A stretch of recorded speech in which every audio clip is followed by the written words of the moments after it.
కథ చెప్తూ వైశంపాయనుడు అన్నాడు, జనమేజయ, ఖాండభవనాన్ని తీసుకున్న పాండవులు దాన్ని ఇంద్రప్రస్థాన్ని చేసుకున్నారు. ఇంద్రుడి రాజ్యంలాగానే పాలించుకుంటున్నారు. యుధిష్ఠిరుడు ధర్మ అర్థ కామాలు మూడింటిని సరైన మోతాదులో ఉండేలా చూసుకుని మోక్షానికి తను ఒక్కో మెట్టు ఎదుగుతున్నాడు. అలాగే ఆయన పాలనలో ప్రజలు కూడా అలాగే చేసేలా చూసుకుంటున్నాడు. ధర్మరాజు పాలనా సామర్థ్యాన్ని ప్రజలు మెచ్చుకోవటమే కాకుండా ఆయన పరబ్రహ్మ చింతన, యాగాలలో యజ్ఞాలలో ఆయనకున్న ఆసక్తి, నిష్ఠ, వీటి వల్లనే వాళ్ళందరూ హాయిగా ఉన్నారని నమ్మి ఉన్నారు. చంచలంగా ఉండే లక్ష్మి ధర్మరాజు కారణంగా ఆ ఇంద్రప్రస్థంలో స్థిరపడిపోయింది. ధర్మం దినదినం ప్రవర్ధమానంగా మారుతోంది. ఆయన తన సోదరులు నలుగురిని 4 వేదాల్ని హోమంలో వాడినట్లు వాడుతున్నాడు. వాళ్ళని కూడా తీర్చిదిద్దుతూ ఉద్ధరిస్తున్నాడు. నిజానికి చాలామంది ధర్మరాజు పాత్రని తేలిగ్గా తీసిపడేస్తారు. ధనం తెచ్చేవాడున్నా, యుద్ధాలు చేసేవాళ్ళున్నా, బుద్ధితో దాన్ని ఎప్పుడు ఎలా వాడాలో తెలిసినవాడు, ప్రతి అడుగు సమర్థంగా అంటే బ్యాలెన్స్డ్గా వేసి రాజ్యాన్ని పాలించేవాడు రాజు. అలాంటి ధర్మరాజు చేసే పనుల వల్లనే నిజంగా పాండవులందరూ విజయాలు సాధిస్తున్నారు. బృహస్పతి మరియు దేవతలు అందరూ ఇంద్రుణ్ణి సేవించినట్లు ధౌమ్యుడు, బ్రాహ్మణులు ధర్మరాజును సేవిస్తున్నారు. జనాలు ప్రేమిస్తున్నారు కదా అని ధర్మరాజు ఎక్కడా కూడా అజాగ్రత్తగా లేడు. ఎప్పటికప్పుడు అతని బాధ్యతల్ని, కర్తవ్యాలని చాలా జాగ్రత్తగా నిర్వర్తిస్తున్నాడు. ఆయన ఎప్పుడూ సత్యం మాట్లాడేవాడు, ప్రియంగా మాట్లాడేవాడు. కానీ అందరూ ఆయన మాట వినేలాగా తెలివిగా మాట్లాడేవాడు. అలా లోపల బయట శత్రువుల్ని గెలిచి పాండవుల రాజ్యం చేస్తూ వేసవికాలం వచ్చింది. సూర్యుడి భూమికి దగ్గరగా వచ్చి వేడి బాగా పెరిగింది. అర్జునుడు కృష్ణుడితో అన్నాడు, బావా, ఈ వేసవి కాలంలో యమునా నదీ తీరానికి వెళ్ళి సేద తీరుదాం, విహారయాత్రకి పోదాం పదా అన్నాడు. కృష్ణుడు అలాగేనని, పార్థ తప్పకుండా, మనం మిత్రులతో కలిసి బయలుదేరి వెళ్ళి సాయంత్రం దాకా అక్కడ గడిపి వద్దామన్నాడు. ధర్మరాజు అనుమతి తీసుకుని కృష్ణార్జునులు బయలుదేరి వెళ్ళారు.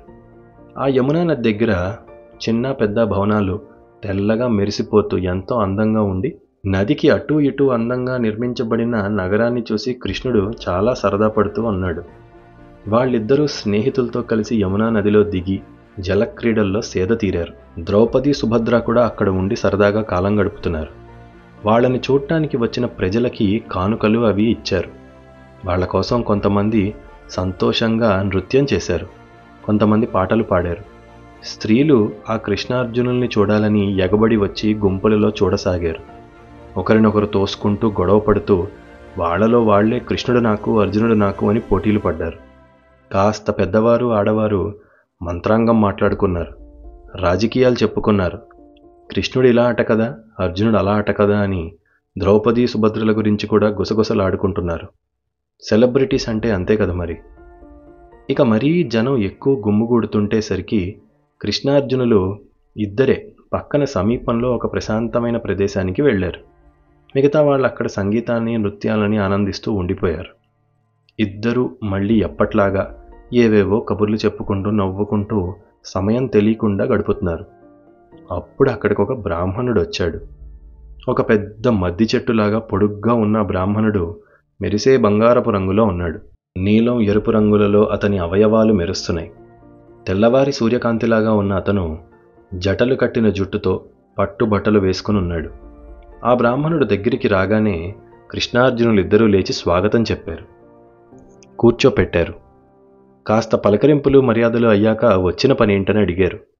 అప్పుడు ఆ బ్రాహ్మణుడు అన్నాడు, అయ్యా, నేను బాగా భోజనం అంటే ప్రీతి ఉన్న బ్రాహ్మణుణ్ణి. కాస్త అపరిమితంగానే భోజనం చేస్తాను. కాబట్టి నాకు తృప్తి కలిగే భోజనం పెట్టించాలని కోరుకుంటున్నా అని అడిగాడు. వాళ్ళిద్దరూ తప్పకుండా అలాగే, మీకెలాంటి భోజనం తృప్తినిస్తుందో చెప్పండి, అది పెట్టించే ప్రయత్నం చేస్తాము అన్నారు. ఆ మాట ఇచ్చాక ఆయన చెప్పాడు, నాకు కావాల్సింది అన్నం కాదు, నేను అగ్నిదేవతను. నా ఆహారం ఇదిగో ఈ ఖాండవం, దాన్ని తినాలనుకుంటున్నా. కానీ దాన్ని ఇంద్రుడు కాపాడుతున్నాడు. తక్షకుడు ఈ వనంలో ఉండటం వలన ఆ ఇంద్రుడు నన్ను దీన్ని దహించనివ్వట్లేదు. దానివల్ల నా ఆకలి తీరట్లేదు. నేను దీన్ని తినేలా మీరు నాకు సాయం చేయాలి అని అడిగాడు.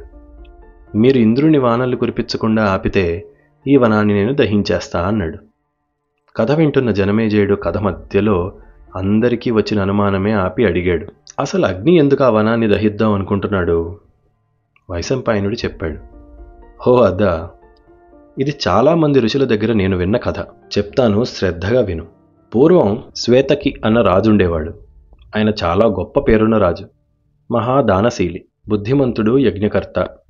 ఆయనకి ముఖ్యంగా యజ్ఞాలంటే చాలా ఇష్టం. ఎన్నో చేశాడు.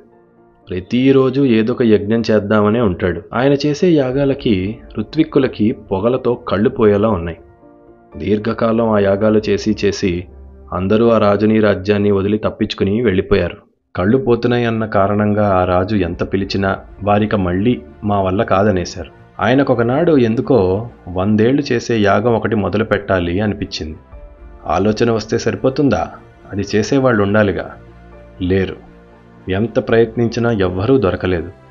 ఎంత బతిమలాడినా ఎవ్వరూ రాకపోయేసరికి కోపమొచ్చి కైలాసానికి పోయాడు. కఠినంగా నియమాలని పాటిస్తూ శంకరుడి కోసం తపస్సు చేశాడు. 2 చేతులు పైకెత్తి కనురెప్ప వెయ్యకుండా తపస్సు చేశాడు. 6 నెలలు గడిచాక శంకరుడు ప్రత్యక్షమయ్యాడు. ఆయన మనసులో కోరిక చెప్పాడు, స్వామి, ఎవరూ నా మనసులో కోరిక తీర్చట్లా. నువ్వే వచ్చి 100 సంవత్సరాల యాగాన్ని చేయించవా అని అడిగాడు. దానికి శివుడు నవ్వి, అది నా కర్తవ్యం కాదు కదా. యజ్ఞం చేసే అధికారం నాకు లేదు. నా మాట మీద దుర్వాసుడి యజ్ఞం చేయిస్తాడు అని దుర్వాసుడిని పిలిచి చేయమన్నాడు. ఆయన తప్పకుండా సరేనని బయలుదేరాడు. శ్వేతకి యజ్ఞానికి కావాల్సినవన్నీ సామాన్లు తెప్పించాడు. యజ్ఞం మొదలైంది. 100 సంవత్సరాల యాగం జరిగింది. అందులో ఆ హోమంలో 12 ఏళ్ల పాటు అగ్నిలో ఆద్యం పోస్తూనే ఉన్నారు. అంత నెయ్యి తిని తిని తిని అగ్నికి అజీర్తి చేసింది. తృప్తిగా తిన్నాడు, కానీ పరిమితికి మించికి తినేశాడు. దాంతో ఆ తర్వాత ఏ యజ్ఞకర్తలు ఎలాంటి హవిస్సులిస్తున్నా సరిగ్గా తీసుకోలేకపోయాడు. పూర్వవర్ణం, పూర్వశక్తి కోల్పోయాడు.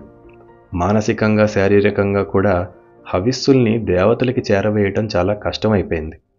చేసేది లేక బ్రహ్మదేవుని దగ్గరికి వెళ్ళి ఏదో ఒక దారి చూపమన్నాడు. బ్రహ్మ నవ్వి, నీ అసక్తతికి కారణం అజీర్తి.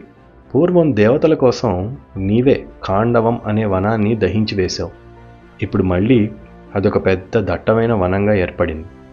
దాన్ని దహిస్తే అందులో ఉన్న మూలికల వల్ల, అందులో ఉన్న జంతువుల కొవ్వు వల్ల నీ ఇబ్బంది తీరుతుంది.